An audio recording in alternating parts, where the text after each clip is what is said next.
आप विविधता की रिस्पेक्ट के बारे में बात करते हैं, लेकिन राहुल गांधी और सिर्फ राहुल गांधी नहीं, स्टैलिन, केसीआर, महबूबा, ममता सब कहते हैं कि आपकी पार्टी जो है उस विविधता को रिस्पेक्ट नहीं करती, इसलिए चाहे बंगाल हो या आंध्रा, तमिलनाडु, केरला और कश्मीर, इन सभी राज्यों में बीजेपी कहीं घुस भी नहीं सकती है, सरकार बना नहीं सकती है, क्योंकि एक सेंट्रिस्ट, एक स्ट्रांग व्यू पॉइंट वाली पार्टी है जो रीजनल एस्पिरेशंस को नहीं समझती।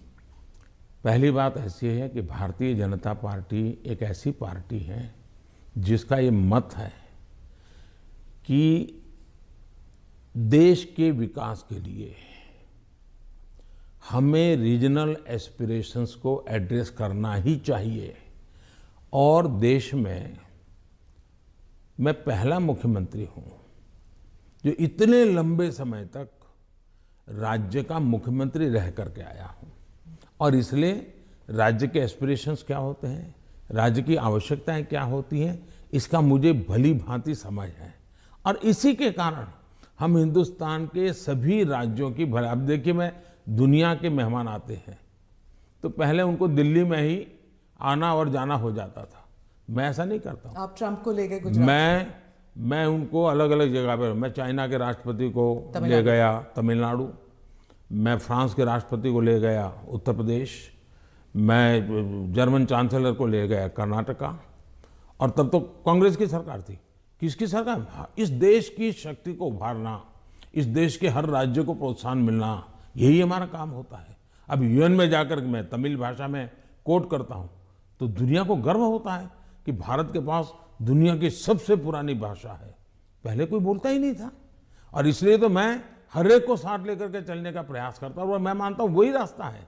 हम विविधता में एकता के दर्शन करते हैं, लेकिन आज दुर्भाग्य से कुछ नेता अपने निजी स्वार्थ के लिए विविधता को एक दूसरे के साथ विरोध के लिए सीड्स के रूप में उपयोग कर रहे हैं। ये बहुत बड़ा दुर्भाग्य है।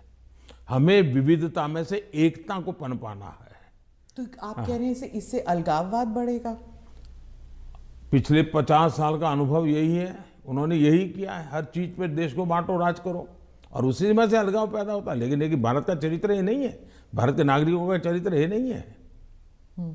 आप इसको एक do you see it as a threat कि अगर इसे अभी नहीं रोका जाएगा तो सेपरेटिस्ट एलिमेंट्स आ जाते हैं, कि जैसे अगर कश्मीर का अलग बात है, नॉर्थ ईस्ट की बात अलग है, लेकिन अगर आप द्रविड़ मूवमेंट को देख लेंगे या कहीं और राज्य में देख लेंगे, अगर रीजनल एस्पिरेशंस को बढ़ाया जाता है तो क्या एक यूनिटी फैक्टर में कोई देखिए हमने दरार पड़ सकता है? मैं बताता हूँ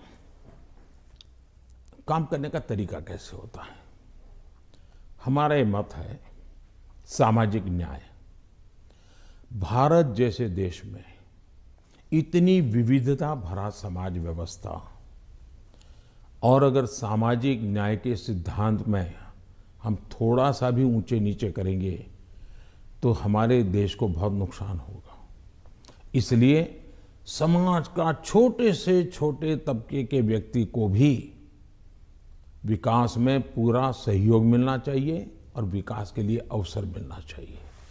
जैसे समाज के अंदर सामाजिक न्याय की आवश्यकता है, वैसे ही राष्ट्र में भी कोई एक इलाका बहुत आगे बढ़ जाए और कोई इलाका पीछे रह जाए तो कभी भी देश का भला नहीं होगा। हमारे यहाँ सर्वांगीण विकास होना चाहिए, सर्वसमावेशक विकास होना चाहिए, सर्वस्पर्शी विकास होना चाहिए, सर्वहित में विकास होना चाहिए। और इसलिए हम एक विषय लेकर के आए जिसमें भी मैं देख रहा हूं कि सभी राज्य हमारे साथ मिलकर के कंधे से कंधा मिलाकर के काम कर रहे हैं। एक राज्य नहीं कर रहा है, ये दुर्भाग्य है, बाकी सब राज्य कर रहे हैं। क्या है, हमने देखा कि हिंदुस्तान में 100 से थोड़े ज़्यादा कुछ जिले ऐसे हैं कि जो राज्य की एवरेज से भी बहुत पीछे हैं। हर प्रकार से वहाँ का धन तो सब राज्य जिलों को समान मिलता है, तो ऐसा क्यों होता है? गवर्नेंस के प्रॉब्लम, योजनाओं का अमलीकरण नहीं। हमने ऐसे जिलों को एस्पिरेशनल जिलों के रूप में आइडेंटिफाई किया और राज्य सरकारों की सहमति से किया। करीब 110-115 जिले हैं और उस पर हमने स्पेशल फोकस किया। मैं खुद जिलों से बात करता हूँ, उन जिलों में कल्याणकारी योजनाएं ज़्यादा से ज़्यादा पहुँचे। मैं राज्य सरकारों को प्रार्थना करता हूँ कि वहाँ यंग अफसरों को लगाइए, IAS अफसरों को, प्रमोटेड अफसरों को या रिटायर्ड एज वाले लोगों को वहाँ मत भेजिए, यंग लोगों को लगाइए। और मैंने देखा कि सभी राज्यों ने मेरी इस बात को माना, यंग अफसरों को लगा। दूसरा मैंने कहा बार बार ट्रांसफर मत कीजिए, उनको वहाँ रहने दीजिए 3 साल, उनको कहिए कि तुम काम करो, बाद में तुम्हें अच्छा पोस्टिंग देंगे।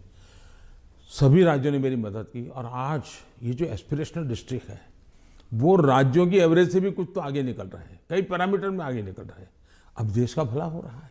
तो मेरा फेडरलिज्म में छोटे से छोटी इकाई का भी भला हो। अब जैसे ऑप्टिकल फाइबर नेटवर्क हिंदुस्तान के हर गांव में जाना चाहिए। हम लगे हैं, पैसे लगा रहे हैं, पूरी ताकत लगा रहे हैं। क्यों? हमें तो पूरे देश को ऊपर लाना है। यही तो रीजनल एस्पिरेशंस को एड्रेस करने का हमारा तरीका है।